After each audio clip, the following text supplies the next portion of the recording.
At 37,000 feet, with hundreds of lives behind the cockpit door, the last thing any passenger wants to imagine is this: both pilots asleep. It sounds like a nightmare scenario pulled straight from a movie, but in real aviation history it has happened, more than once. And what's even more shocking is how the system is designed to handle it. Let's walk through what actually happens if a pilot falls asleep mid-flight, and what protects you in that moment. First, we need to understand how a modern commercial cockpit works.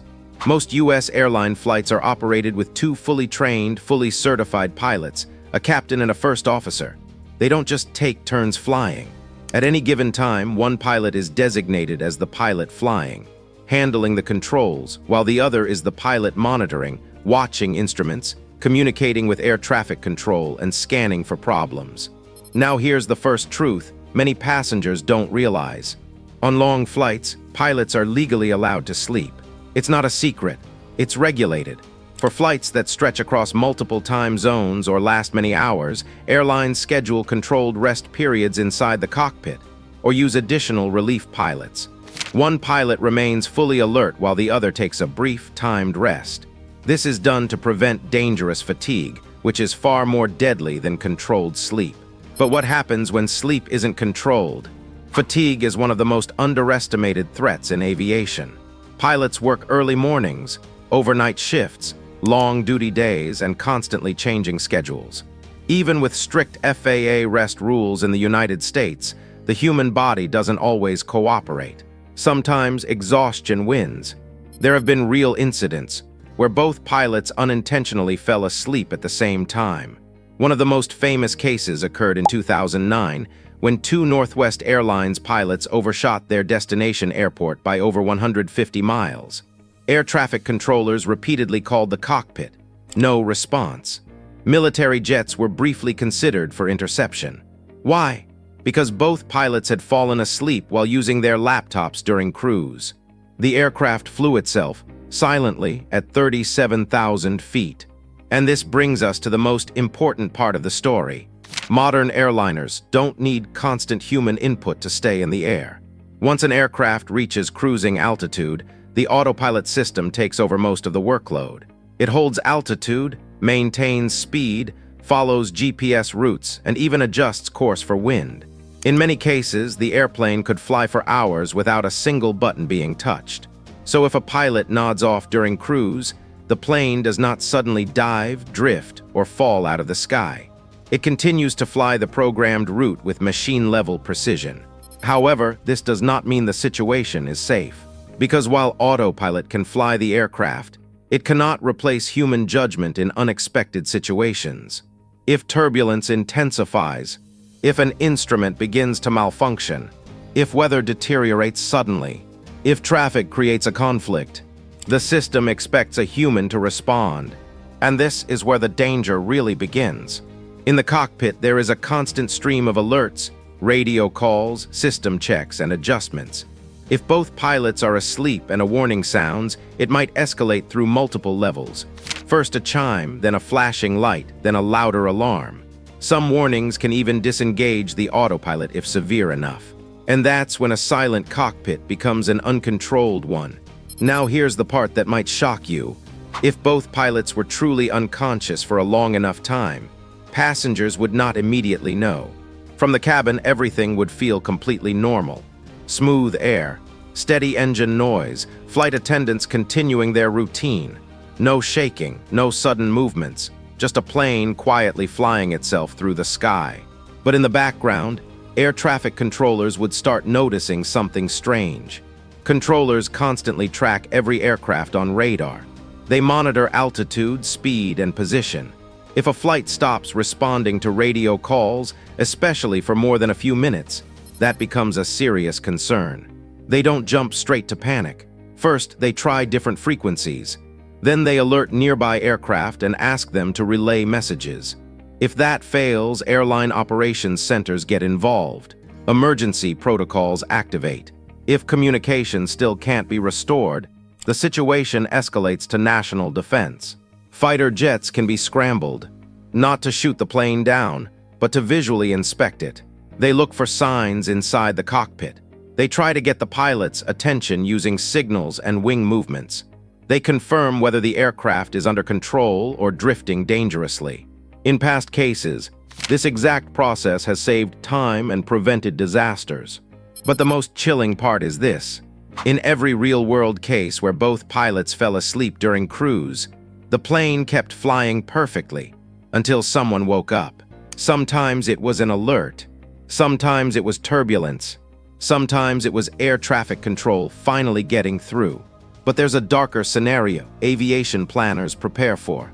What if no one wakes up?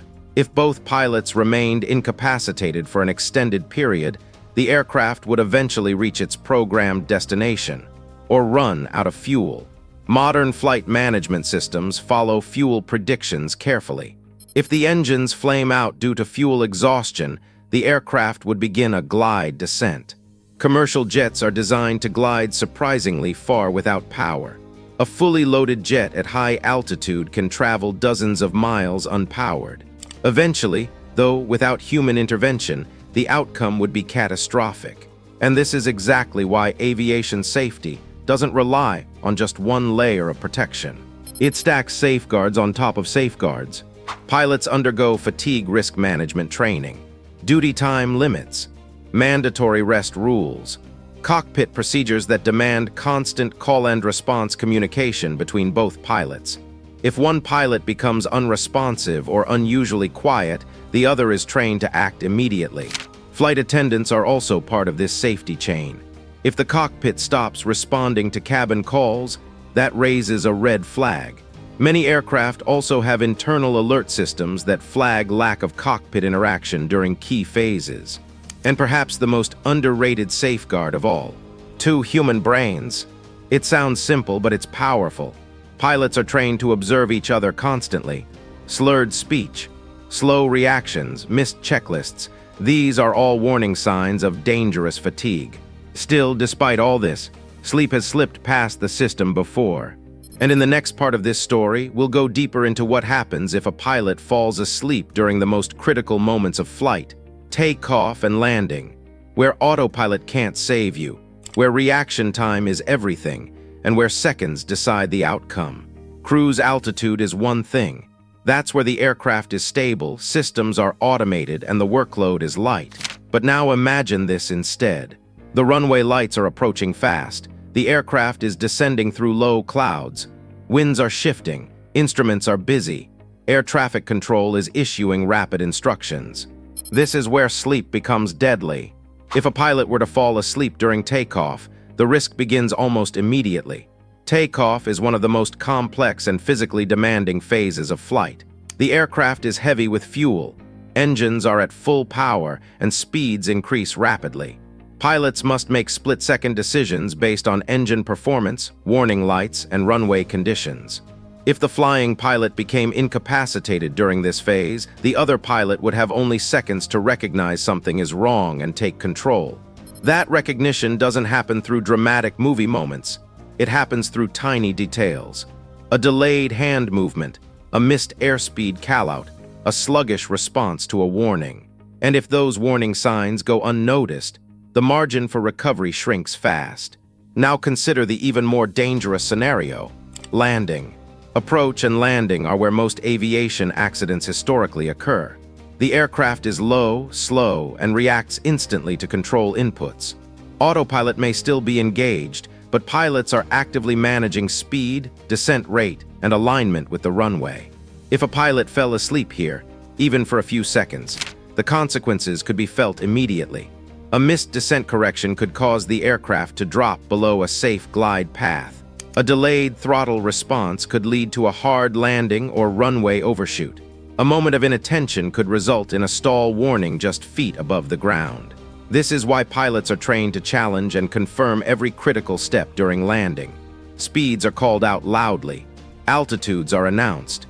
If any parameter is outside the safe range, the rule is simple: go around immediately. No discussion, no hesitation. But what if both pilots were already beyond the point of safe reaction?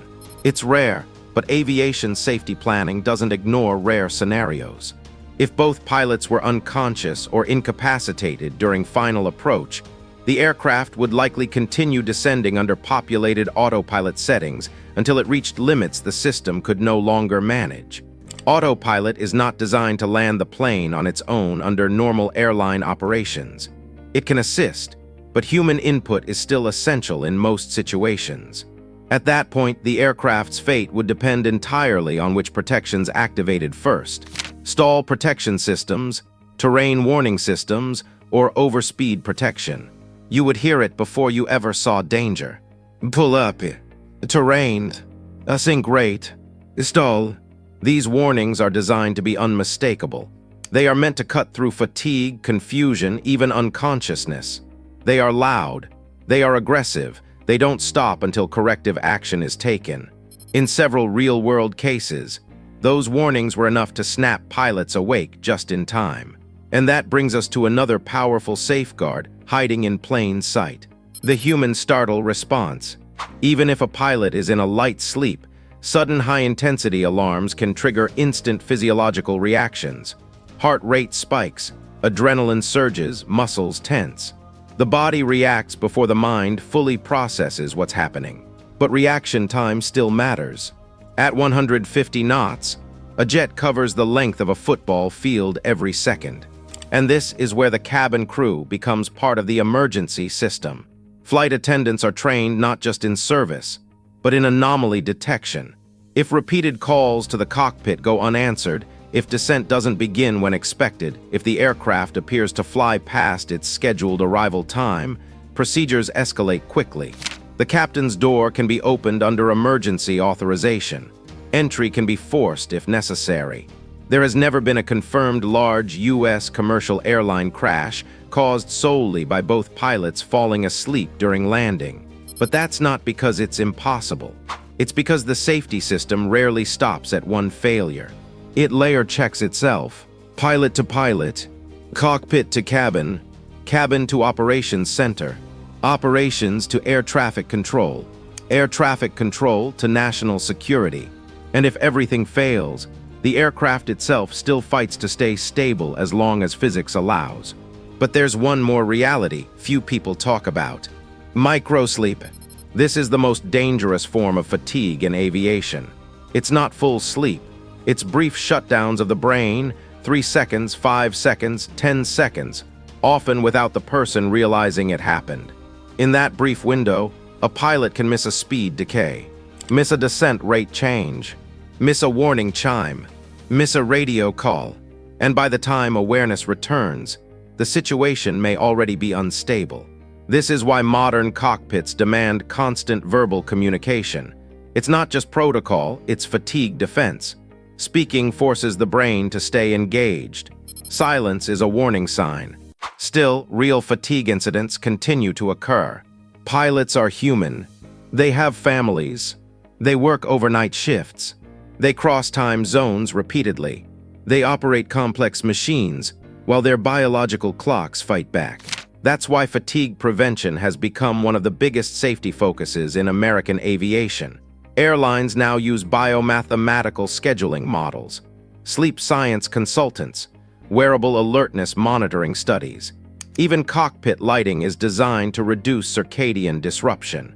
Because aviation learned a hard truth long ago: a sleeping pilot is not a villain. A fatigued system is the real danger. And now for the question every passenger silently wonders: has a plane ever crashed because both pilots were asleep? Directly, no major U.S. commercial airline disaster has been officially attributed solely to both pilots falling asleep at cruise.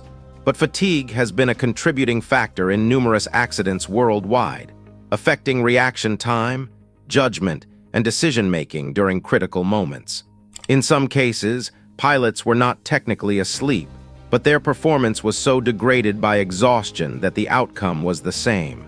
And the most unsettling fact of all remains this: at any given moment right now, thousands of airplanes are flying at high altitude under autopilot, guided by computers, monitored by humans fighting sleep, and protected by systems designed for the exact nightmare you're imagining.